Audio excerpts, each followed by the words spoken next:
જય માતાજી મિત્રો, રૂબી કિચન કિનમાં તમારું સ્વાગત છે। તો આજે આપણે બનાવીશું નાગપંચમી કે શીતળા સાતમ માટેની સ્પેશિયલ કુલેરની રેસીપી।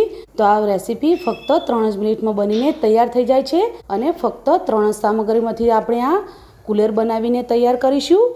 તો જો તમને મારા વિડીયો ગમતા હોય તો વિડીયોને એક લાઈક અને વધુમાં વધુ વિડીયોને શેર કરજો। અને જો હજુ સુધી મારી ચેનલને સબસ્ક્રાઇબ ના કરી હોય તો મારી ચેનલને સબસ્ક્રાઇબ કરી દેજો, એટલે સૌથી પહેલાં નવા વિડીયો તમે જોઈ શકો। તો ચાલો આપણે બનાવીએ નાગપંચમી સ્પેશિયલ કુલેરની રેસીપી। તો કુલેર બનાવવાનું શરૂ કરીશું। તો સૌથી પહેલાં આપણે કુલેર બનાવવા માટેનું માપ જોઈ લઈશું।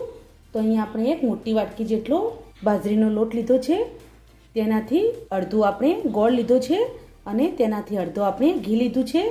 તો અહીંયા આપણે આ રીતનું પરફેક્ટ માપથી જો કુલેર બનાવીશું તો કુલેર એકદમ સરસ બનશે। ઘણી જગ્યાએ બાજરીની કુલેર બનતી હોય છે, તો ઘણી જગ્યાએ ઘઉંના લોટની પણ કુલેર બનાવતા હોય છે, પણ આજે આપણે પરંપરાગત રીતે બનતી બાજરીની કુલેર બનાવીશું। તો હવે આપણે કુલેર બનાવી લઈશું। સૌથી પહેલા એક મોટું વાસણ લઈ લઈશું, તેની અંદર આપણે ગોળ એડ કરી દઈશું અને હવે આપણે ઘી એડ કરીશું।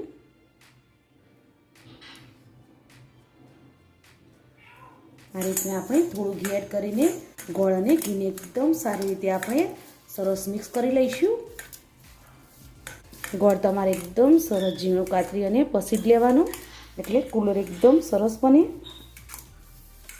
કુલેર આપણે નાગપંચમી કે શીતળા સાતમના નૈવેદ્ય માટે બનાવીએ છીએ, એટલે જ્યારે આપણે ચૂલો ઠારી રહીએ ત્યારે તમે આ કુલેર ફક્ત 2 થી 3 જ મિનિટમાં બનાવી અને પ્રસાદમાં ધરાવી શકો છો।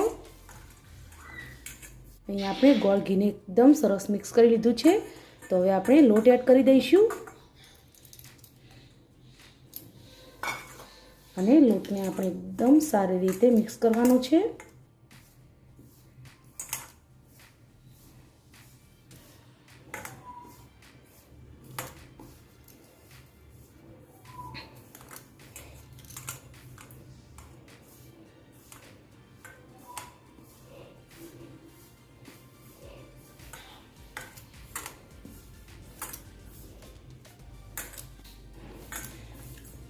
અહીંયા આપણે જે વધેલું ઘી છે તે બધું જ એડ કરી દઈશું।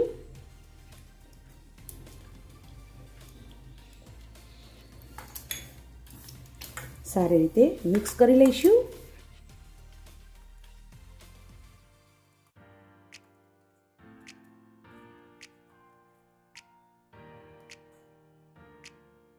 તો અહીંયા આપણે એકદમ સારી રીતે બધું મિક્સ કરી લીધું છે। તો તમે આ રીતના પણ પ્રસાદમાં ધરાવી શકો છો, પણ અત્યારે આપણે નાના નાના લાડુ બનાવીશું। જો તમે કુલેર ધરાવતા હોય તો તમે કુલેર આ રીતના બનાવી શકો છો। જો તમે સુખડી બનાવતા હોય તો તમે સુખડી પણ ધરાવી શકો છો, તેની પણ રેસીપી આપણે અપલોડ કરેલી જ છે। તો અહીંયા આપણે આ રીતના લાડુ બનાવીને તૈયાર કરીશું। તો આપણે બીજો લાડુ બનાવી લઈશું। તો અહીંયા આપણે બીજો લાડુ પણ બનાવી લીધો છે। તો અહીંયા આપણે આ જ રીતના બધા જ લાડુ બનાવીને તૈયાર કરી લઈશું। તો અહીંયા આપણા લાડુ એકદમ સરસ બનીને તૈયાર થઈ ગયા છે। તો હવે આપણે લાડુને સર્વ કરી લઈશું। તો તૈયાર છે આપણા નાગપંચમી કે શીતળા સાતમ ઉપર ફક્ત 2 થી 3 જ મિનિટમાં બનીને તૈયાર થઈ જતા બાજરીના લોટના લાડુ। તો આ લાડુ ખાવામાં ખૂબ જ સરસ લાગે છે। તો તમે આ રીતના પરફેક્ટ માપ સાથે બનાવશો તો એકદમ સરસ તમારી કુલેર બનીને તૈયાર થશે। તમે જોઈ શકો છો એકદમ સરસ આપણા લાડુ બનીને તૈયાર થયા છે। તો આ રીતના બનાવશો તો ઘરના બધા જ વ્યક્તિઓને આ કુલેર ખૂબ જ ભાવશે। તો હવેથી તમે પણ આ નાગપંચમી કે શીતળા સાતમ ઉપર મારી રીત પ્રમાણે ઘરે કુલેર ચોક્કસથી બનાવજો અને મને કમેન્ટમાં જરૂરથી કહેજો કે તમને આ કુલેરની રેસીપી કેવી લાગી।